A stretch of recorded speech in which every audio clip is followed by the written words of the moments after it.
Welcome to World History.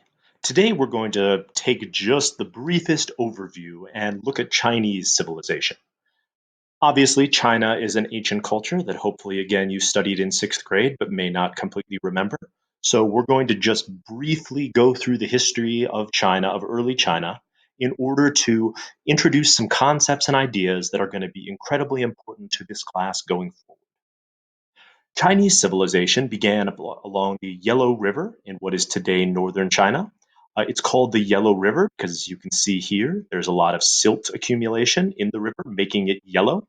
The river is, as you can see, incredibly long, and it's also known as China's sorrow because it tends to flood very unpredictably and also occasionally change course, leading to potential natural disasters, as all of a sudden now you have a river flowing right through your village.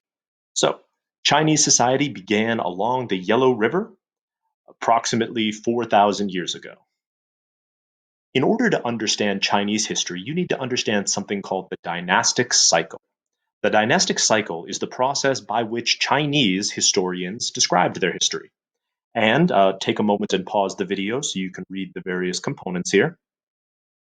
When a dynasty comes to power, they claim what's called the Mandate of Heaven, which is the right to rule. They then have peace and prosperity, then they have a period of peace and prosperity. But over time, the dynasty declines and becomes corrupt. Then there are disasters. Then people start to believe that the old dynasty has lost the mandate of heaven. And then the dynasty is overthrown, and a new dynasty emerges, and the cycle starts over again. Chinese history is always described in this pattern, going all the way back to the potentially mythical Xia dynasty, as you can see here, and then followed quickly by the Shang dynasty. Up until recently, the Shang dynasty was believed to also be mythical until they discovered some ancient Shang writings on a series of animal bones, which confirmed some of the things that earlier Chinese historians had written about the Shang. Both the Xia and the Shang dynasty originally had the mandate of heaven, but over time their rulers began to lose that mandate by behaving inappropriately, most famously, apparently, by filling up an entire lake with alcohol that they would then sail around in and attempt to drink all of. So, if you want to know why, one way to lose the mandate of heaven, it's build a lake full of wine.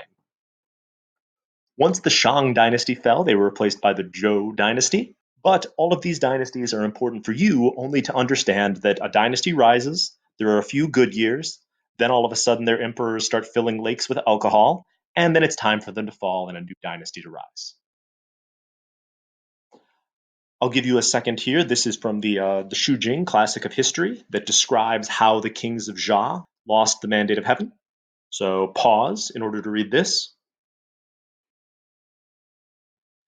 After the Zhou dynasty, you had a period of disunity in China, with a variety of different kingdoms and kings vying for power.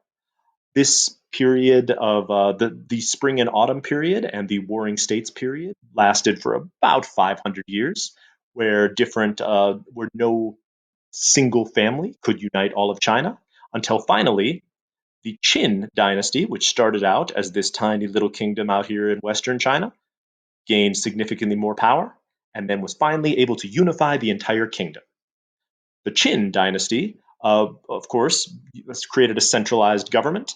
They put strict rules in place to enforce proper behavior.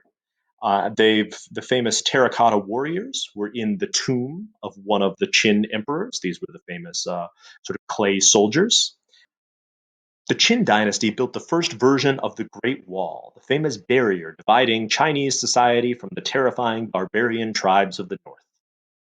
Unfortunately, in building this wall, they had to use significant amounts of forced labor. And turns out no one likes to be forced to build a massive wall along the northern border of a country.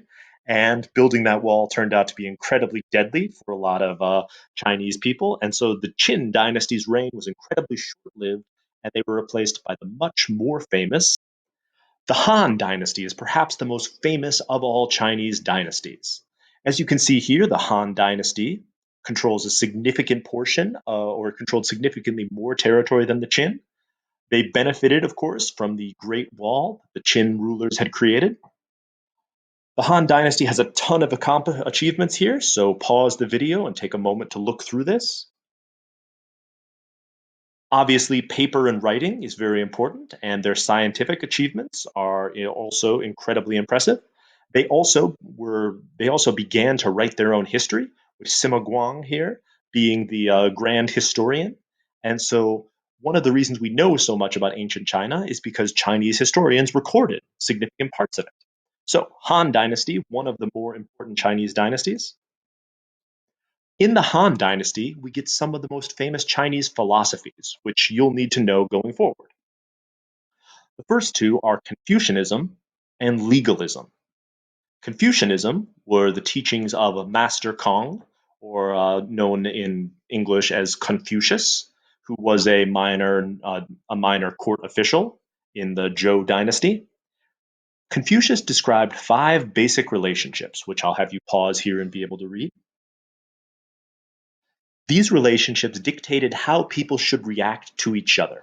So, if people behaved appropriately in these relationships, showing loyalty to their parents and to their superiors, then society would function and flow smoothly. Along with Confucianism is legalism, which is the idea that the government needs to enforce that good behavior if people don't do it on their own. And so, as a response to this, Confucianism and legalism work together to create sort of the heart of Chinese cultural traditions, in that people should act appropriately according to these relationships, and then if they don't, horrible punishments would be meted out on them. Confucianism is also important because their scholars pointed people to look at history and study the things that people in the past had done in order to learn how to live properly. This gave rise to the imperial examination system, which is a system of tests that people who want to participate in Chinese government have to pass. So, if you want to be a Chinese bureaucrat or a mandarin, you must take this imperial examination, and only by passing this test could you then move into the government, ensuring that the people in the government understood history and proper behavior, and hopefully then the government would function more capably. After the collapse of the Han Dynasty, we fall into another period of disunity, with three warring states, known as the Three Kingdoms, each fighting for control of the entire country. There are massive battles and huge armies, and most famously, the warrior Cao Cao is defeated at the Battle of Red Cliffs, so his northern Wei dynasty is unable to unite the country. Finally, the Sui dynasty took over and reunified China. The kings of Sui made some of the same mistakes is probably the wrong word, but made some of the same decisions as the kings of Qin, in that they spent a lot of time trying to redredge and open up the Grand Canal, the massive waterway connecting the Yangtze River with the Yellow in the south, with the Yellow River in the north. So the Sui dynasty dug this massive Grand Canal, using, of course, significant amounts of forced labor, which turned the people against them, led to their overthrow, and gave us the Tang Dynasty, probably the most famous and most successful dynasty in Chinese history. The most famous king of Tang was of course the Emperor Taizong, who presided over the Tang Dynasty at its height, expanding it out to probably its greatest length. The Tang Dynasty is known for their use of gunpowder in warfare specifically, and for the only female ruler of China, the Empress Wu Zetian, who ruled successfully after the death of the Emperor Taizong, first using her sons as puppets, and then eventually ruling as an empress or emperor in her own right. So Empress Wu is the only legally recognized female ruler of China. The golden age of the Tang Dynasty created some of the greatest accomplishments in Chinese history. Chinese medicine really came into its own during the Tang Dynasty, as the Chinese learned how to cultivate various herbs to treat different diseases. Writing and especially printing reached its zenith or in the Tang Dynasty, giving us movable print type, so you could just put ink on one of these print sheets and then print multiple copies of a document, a technology that would take another 1,000 years to come to Europe. The Tang Dynasty subjugated many of the kingdoms around them, creating tributary states where all of these other kingdoms then would send payments and tribute to the Tang system. They also created massive agricultural terraces and increased agricultural technology, significantly increasing the amount of food they could produce. And of course, the Mandarin system, the bureaucratic system based on the imperial examinations, reached its height during the Tang Dynasty. But of course, not everything can last.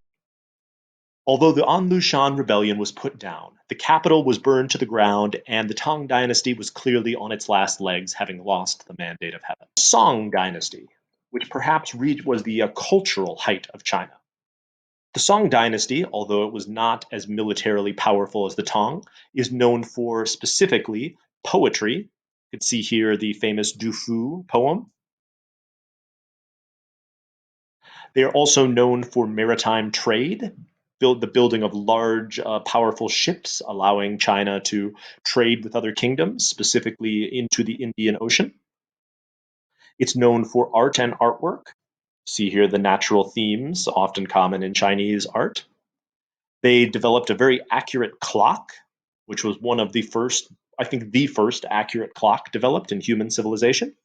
And they're famous also for exporting their ideas to the rest of Asia. These values, like Buddhism, having a civil service exam, printing, and the system of writing that originated in China, also influenced the writing of most other East and then Southeast Asian societies. Meaning that Chinese culture, although it was modified when it went to these other places, spread to other regions.